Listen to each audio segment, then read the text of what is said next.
घर बहार निकलता पहला जाणी लो संभावित तापमान। આજે પણ આગનો ગોળો બની રહેશે સુરજદાદા। મોટાભાગના શહેરમાં 40 ડિગ્રીને પાર જશે તાપમાન।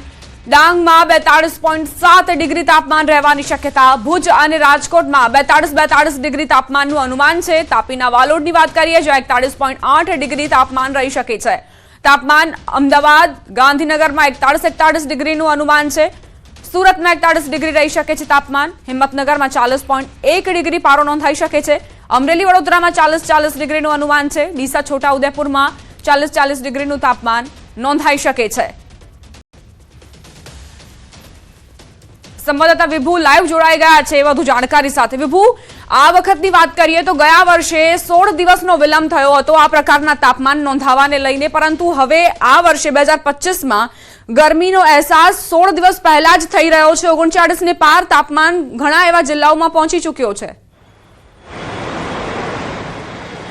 દીપા, જે રીતે અત્યારે પવનની દિશા છે એટલે કે ઉત્તર પૂર્વના પવનો જે ફૂંકાઈ રહ્યા છે અને તેના કારણે અત્યારે ગરમી પડી રહી છે। કાળઝાળ ગરમી પડવાની શરૂઆત થઈ ગઈ છે એટલે કે ઉનાળાની શરૂઆતમાં 40 આસપાસ તાપમાન છે તે પહોંચી ગયું છે। ત્યારે હવામાન વિભાગ દ્વારા આગાહી કરવામાં આવી છે કે આગામી 48 કલાક અમદાવાદ સહિત 9 જિલ્લાઓ છે કે જ્યાં રેડ એલર્ટ છે તે આપવામાં આવ્યું છે। ખાસ કરીને બનાસકાંઠા, ગાંધીનગર, અમદાવાદ, સુરતમાં રેડ એલર્ટ આપવામાં આવ્યું છે। સાથે સૌરાષ્ટ્રમાં સુરેન્દ્રનગર, રાજકોટ, અમરેલી, ભાવનગર, પોરબંદરમાં પણ રેડ એલર્ટ છે તે આપવામાં આવ્યું છે। હવામાન વિભાગ અને અમદાવાદ મ્યુનિસિપલ કોર્પોરેશન દ્વારા એક હીટ એક્શન પ્લાન તૈયાર કરવામાં આવ્યો છે અને આ હીટ એક્શન પ્લાન્ટમાં જે કલર કોડ આપવામાં આવે છે તેના પરથી નક્કી થાય છે કે કેટલું તાપમાન રહેશે। એટલે કે આજે રેડ એલર્ટ હશે તો 43 થી 45 ડિગ્રી વચ્ચે તાપમાન છે તે નોંધાઈ શકે તેમ છે, પરંતુ 48 કલાક બાદ છે ફરી એક વખત ગરમીમાં ઘટાડો થઈ જશે અને 2 થી 3 ડિગ્રી તાપમાન છે તે ઘટી જશે।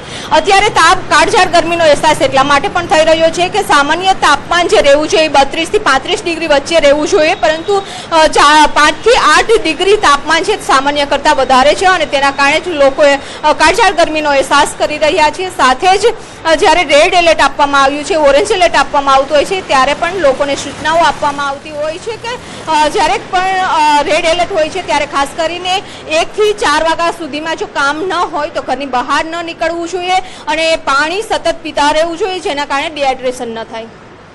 વિભુ, ફેબ્રુઆરીમાં જે રીતે વેસ્ટર્ન ડિસ્ટર્બન્સની અસરો જોવા મળી અને હવે માર્ચમાં એન્ટી સાયક્લોનિક સર્ક્યુલેશનની અસરો જોવા મળી છે, એટલે આ બંને સિસ્ટમના કારણે જ ગરમીમાં વધારો નોંધાયો છે।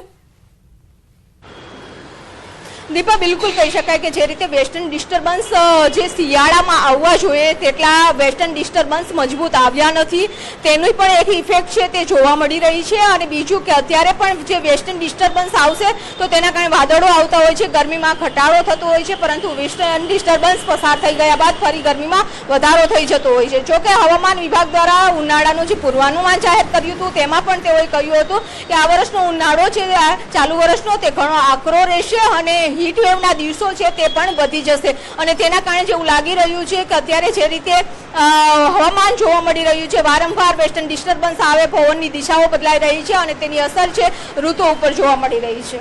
વિભુ, આભાર તમામ જાણકારી આપવા માટે। કચ્છમાં ગરમીનો કહેર વધતો જઈ રહ્યો છે। હવામાન વિભાગે આજે 11 માર્ચે રેડ એલર્ટ જાહેર કર્યું છે અને આવતીકાલ માટે 12 માર્ચે યલો એલર્ટ આપ્યું છે। ભુજ ગઈકાલે 42 ડિગ્રી સાથે રાજ્યનું સૌથી ગરમ મથક રહ્યું હતું।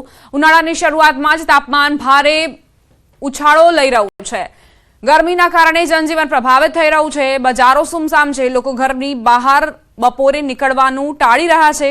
પાણીની તંગી અને ગરમીની અસર પશુઓ અને પંખીઓ પર પણ સ્પષ્ટ જોવા મળે છે। તબીબો સલાહ આપે છે કે વધારે પાણી પીવું, હળવા રંગના વસ્ત્રો પહેરવા અને બપોરે 12 થી 4 દરમિયાન ઘરની બહાર જવાનું ટાળવું। ખાસ કરીને વૃદ્ધો અને બાળકોને ગરમીથી બચવાની કાળજી રાખવી જોઈએ। કચ્છવાસીઓ માટે આવતા કેટલાક દિવસો કપરા રહેશે, તેથી સાવધાની રાખવાની જરૂર છે।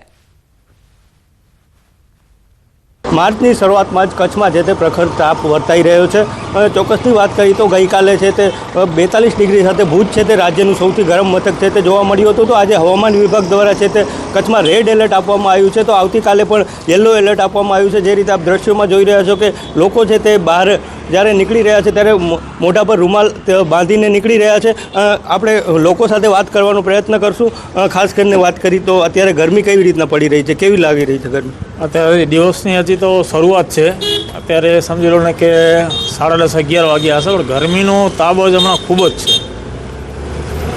કારણ કે કચ્છમાં હજી તો સરકાર દ્વારા હજી 3-4 દિવસનું રેડ એલર્ટ આપવામાં આવ્યું છે. કાલે પણ ગરમી બહુ હતી, 42 ડિગ્રી જેટલી ગરમી હતી. બપોરના તો બહાર જવાનું ખૂબ જ મુશ્કેલ બન્યું છે. હજી તો આજે દિવસની શરૂઆત થઈ છે ત્યારે પણ હજી 40-42 ડિગ્રી જેવું તાપમાન લાગે છે. બહુ જ ભયંકર ગરમી છે. હજી તો શરૂઆત જ છે ગરમીની. હજી સ્ટાર્ટ માર્ચ મહિને હજી શરૂઆત થઈ છે. એનામાં જ જો આવડી ગરમી છે તો આગળ તો શું હાલ થશે એ કંઈ કલ્પના જ કરવી બહુ અશક્ય છે. બહુ જ સંભાળીને બહાર નીકળવા જેવું છે. બીજી બાજુ જે રીતે હવામાન વિભાગે રેડ એલર્ટ આજે આપવામાં આવ્યું છે અને આવતીકાલે છે તે યલો એલર્ટ કચ્છમાં આપવામાં આવ્યું છે, એટલે લોકોને ચોક્કસ પ્રખર તાપનો છે તે અનુભવ કરવો પડશે. મેહુલ સોલંકી, ન્યૂઝ 18 ગુજરાતી, કચ્છ. સમાચાર રાજકોટથી. શહેરમાં હીટવેવની આગાહી. શહેરમાં મહત્તમ તાપમાન 41 ડિગ્રી સુધી નોંધાશે. ઉનાળાની શરૂઆતમાં જ તાપમાનનો પારો 41 ડિગ્રીએ પહોંચશે. માર્ચના શરૂઆતના જ દિવસોમાં બપોરના 12 વાગ્યાના અરસામાં મુખ્ય માર્ગો સુમસામ જણાઈ રહ્યા છે. એકલ દોકલ વાહનો મુખ્ય માર્ગો પરથી પસાર થતા જોવા મળ્યા. લોકો બિનજરૂરી પોતાના ઘરની બહાર નીકળવાનું પણ ટાળી રહ્યા છે.